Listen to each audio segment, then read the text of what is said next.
So kani siya, kani nga video sumpay din ni siya sa katong naa sa akong, gi-link, YouTube link nga gi-send.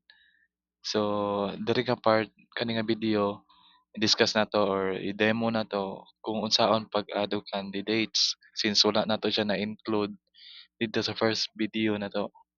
So view adto ra ta sa voting scheduler, view candidates.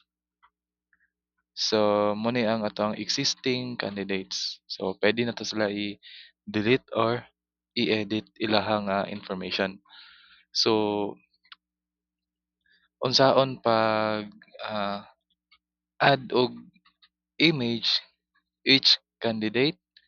So click lang nato ang edit, then choose a file or choose file. Then after nimo maka-choose og image, update candidate. So ingana lang siya. Then puwede pud ka maka-add candidate. So pinduton nimo ning add candidate, automatic mo appear ang form kana.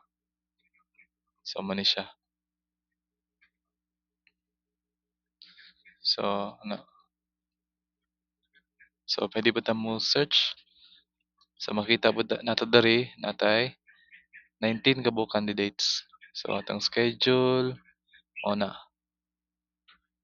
So naa diri makita ilang grade level, section, department, so mga platform nila. So pero mga optional lang na sila.